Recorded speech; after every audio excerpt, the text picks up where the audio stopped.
ఇంక బేబమ్మ అయితే దేవాని మిథునని విడదీయకుండా వాళ్ళిద్దరినే కలపాలి అని చెప్పనని ఇంక వచ్చి శారద వాళ్ళనైతే తిడుతూ ఉంటుంది. వాడికి పెళ్ళి అయి ఉంటే మళ్ళీ ఎందుకురా మీరు పెళ్లి చేస్తున్నారు అని చెప్పని అంటూ ఉంటే ఇంకా బేబమ్మ అయితే వద్దు, వెళ్ళి ఆ భాను రేణుక వాళ్ళ అమ్మతో నేను మాట్లాడతాను, ఈ పెళ్ళి ఆపేస్తాను అని చెప్పని అంటూ ఉంటే ఇంకా శారద అయితే ఇంకా బేబమ్మనైతే ఎదిరించి మాట్లాడుతుంది. వద్దు అత్తయ్య, ఇలా చేయొద్దు మీరు, ఈ రెండు కుటుంబాలు ఇప్పుడు ఏదో మంచిగా ఉన్నాయి, ఇలాగే ఉండనివ్వండి, లేనిపోని గొడవలు పెట్టద్దు అని చెప్పానంటే మిథున వాళ్ళ నాన్నతో కూడా నేను మాట్లాడతానని చెప్పని అన్నా కానీ ఇంకా శారద అయితే తను ఏడుస్తూ అవన్నీ కూడా జరిగి అయిపోయినాయి.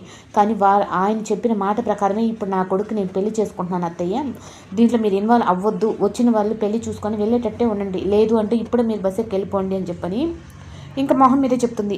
అంటే నువ్వు నన్ను కూడా ఎదిరిస్తున్నావా అంటే అవును, మిమ్మల్ని కూడా ఎదిరిస్తున్నాను, మీకు కోడలిగా మేము మీ మాట వింటాను, కానీ ఒక కొడుక్కి తల్లిగా అయితే మాత్రం నా కొడుకు భవిష్యత్తుని నేను కోరుకుంటానని చెప్పనని ఇంకా మాట్లాడుతుంది. కానీ ఇంకా దేవ అయితే మాత్రం ఒక్క మాట బాగా మాట్లాడకుండా ఇంకా అలాగే ఉంటాడు. మిథున ఇంకా బాధపడుతూ ఉంటే ఇంకా హర్షవర్ధన్ అయితే అక్కడికి వచ్చి నా పరువు కాపాడే కూతురుగా ఉంటావో లేదు నా పరువు తీసి నా చావుకు కారణం అవుతావో నువ్వే తేల్చుకో మిథున అని చెప్పనని ఇంకా మాట్లాడుతూ ఉంటే మిథున అయితే ఇంకా అటు నేను చేసుకోలేను అని చెప్పలేక ఇటు దేవా మీద ప్రేమను మర్చిపోలేక తనలో తానే సతమతమవుతూ ఉంటుంది.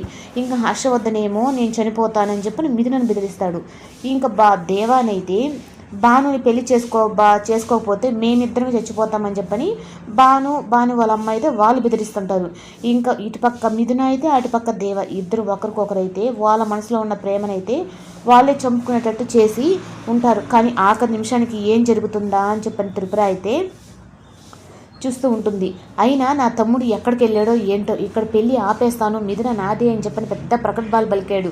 ఇప్పుడు వీడు ఎక్కడికి వెళ్ళాడు, మిథున పెళ్ళి జరుగుతుంది కానీ ఇంతవరకు వాడు అడ్రస్ కూడా లేదు, ఎటు వెళ్ళాడా అని చెప్పని తన తమ్ముడు గురించి ఆలోచిస్తూ ఉంటే ఇంకా రాహుల్ అయితే అడుగుతాడు, ఏంటి త్రిపుర అంత టెన్షన్గా ఉన్నావు అంటే నా టెన్షన్ అంతా మిథునకి పెళ్ళి జరుగుతుందా లేదానండి అంటే ఎందుకు అలా అంటున్నావు అంటే దేవా వాళ్ళు అక్కడెక్కడో చేసుకోకుండా పెళ్ళి ఇక్కడే చేసుకుంటున్నారు కదా, అందుకోసమే అనమాట, ఒకవేళ సడన్గా వచ్చి ఏదైనా చెప్తాడేమో అని చెప్పంటే లేదు, నేను దేవాకి ఇక్కడికి ఎంటర్ కాకుండా నేను మా మనుషులను అయితే పెట్టాను, నా చెల్లెలి పెళ్ళి ఆ ఋషితో జరిగితే తను అమెరికాకి వెళ్ళిపోతుంది, అప్పుడు తనైనా సంతోషంగా ఉంటుంది అని చెప్పని తనైతే అంటాడు.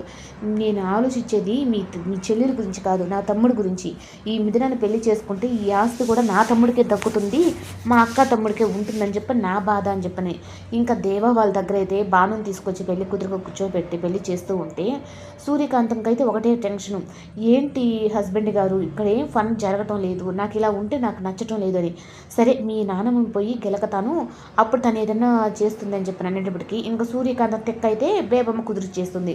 ఇంకా అక్కడ వాళ్ళిద్దరూ పూజ చేస్తూ ఉంటే బేబమ్మకైతే ఒళ్ళు మండుతూ ఉంటుందన్నమాట. నేను అనుకున్నది ఏంటి, నేను నా మనవడు మనవరాలు ఇద్దరిని కలపాలని నేను వస్తే వీళ్ళేమో ఇలా నన్ను కట్టి పడేసి ఇక్కడ కూర్చోబెట్టారు, అయినా నాకు నచ్చట్లా, నేను ఏదో ఒకటి చేయాల్సిందే అని చెప్పనని తనైతే ఉంటుంది. ఇంకా తన అవకాశంగా పంతులు గారు అయితే బట్టలు మార్చుకొని రాబో అని చెప్పంటే ఇప్పుడే దేవత వెళ్ళి నేను అసలు విషయం మాట్లాడాలని చెప్పని ఇంకా బట్టలు మార్చుకున్న తర్వాత మొత్తం అయితే చెప్పేస్తుంది. ఒరే మనవడ, తను మిథున మెళ్ళో నుంచి తాళు తీయననింది, ఇప్పుడు నువ్వు ఆ పాయింట్ పట్టుకొని ఈ పెళ్ళి ఆపచ్చు అని చెప్పని అనేటప్పటికీ ఇంకా దేవ అయితే ఆఖరి నిమిషంలో అయితే మిథునను వదులుకోలేక ఇంకా అదే మాటనైతే ఇంకా అస్త్రంగా ఉపయోగిస్తాడనమాట. ఇంకా దేవా పిలుపు వినంగానే మిథున అయితే కట్టే తాలిబొట్టు చైన్ కూడా ఆపేసి మరి దేవా అని చెప్పనని తన సైడ్ చూస్తుంది. ఇంకా రిషికి అయితే ఏంది దేవా అని చెప్పని తన నోట్లో నుంచి ఈ మాట వస్తుంది అని చెప్పి తనకు